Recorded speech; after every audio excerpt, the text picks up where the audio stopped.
Hello, आज हम देखेंगे एथेनॉल और एथेनोइक अम्ल में अंतर, क्योंकि हमने ये दोनों ही चीज़ें बहुत ही बढ़िया ढंग से सीख ली हैं। उनकी प्रॉपर्टीज़ क्या है, केमिकल प्रॉपर्टीज़ क्या है, फिजिकल प्रॉपर्टीज़ क्या है, ये सब चीज़ देख लिए तो अंतर तो आपसे आता ही है, कोई ख़ास बात नहीं है।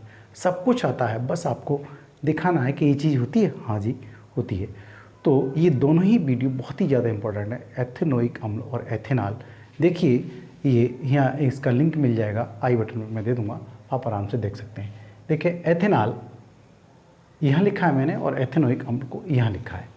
एथेनॉल है C2H5OH और एथेनोइक अम्ल होता है CH3COOH।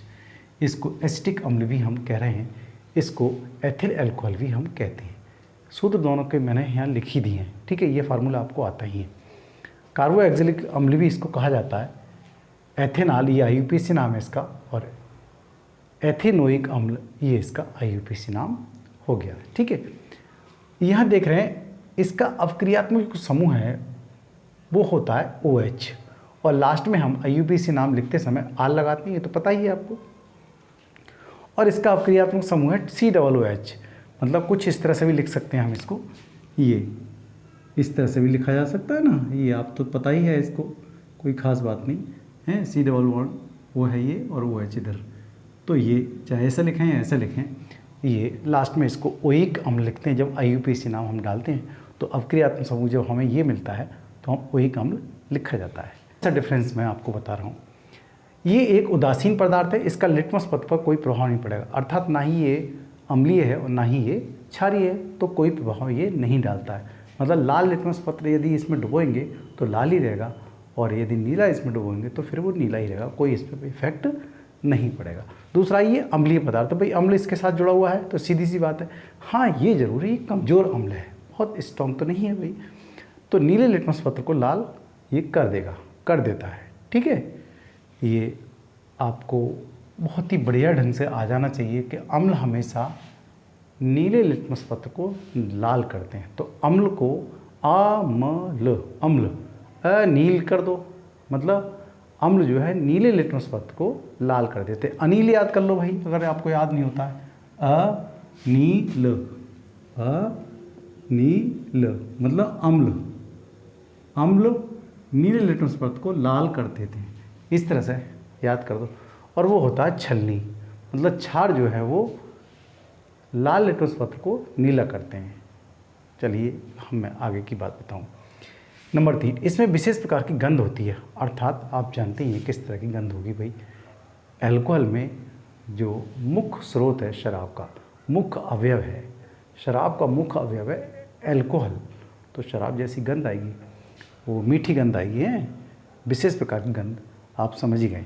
ये तीव्र गंध आती है और स्वाद इसका खट्टा होता है, जैसे सिरका, बस सिरका समझ ही गए इसको, ठीक है। इसमें सिरके जैसी गंध आती है, इसमें शराब अर्थात एक मीठी गंध आती है, या विशेष प्रकार की एक गंध होती है।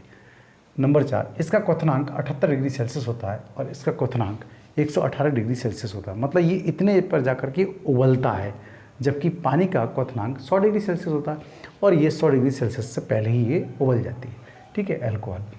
नंबर 5 में आया, ये विद्युत का चालन नहीं करता है, मतलब इसके अंदर से होकर के बिजली प्रवाहित नहीं होगी, और इसके अंदर से बिजली प्रवाहित होगी क्योंकि ये अम्ल है। और आपने देखे होंगे अम्ल जो है वो सभी अम्ल जो है वो विद्युत का चालन करते हैं, ये बिजली का चालन करता है, ठीक है। बहुत सामान्य सा मैं आपको अंतर बता रहा हूँ, आपको याद हो गया होगा।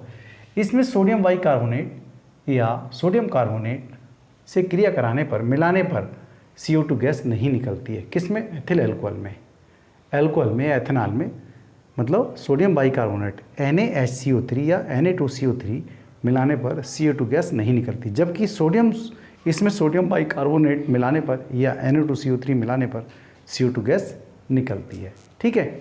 अब दूसरा हिस्सा आएगा नंबर 7, ये शीत में जमता नहीं है, मतलब ये शीत के दिनों में जहाँ पर ये जाड़ा होता है उसमें ये जमता नहीं, इसलिए ये एंटी फ्रीज के रूप में भी इस्तेमाल किया जाता है एथिल अल्कोहल को, जबकि शीत में ये जम जाता है, लेकिन शुद्ध एथेनोइक अम्ल होता तभी जमता है भाई, और वो उसका टेम्परेचर लगभग 16.5, 17 या 15, 14, 13 के आसपास होगा, तो ये जम जाता है और एक बर्फ़ के रूप में दिखाई देता है।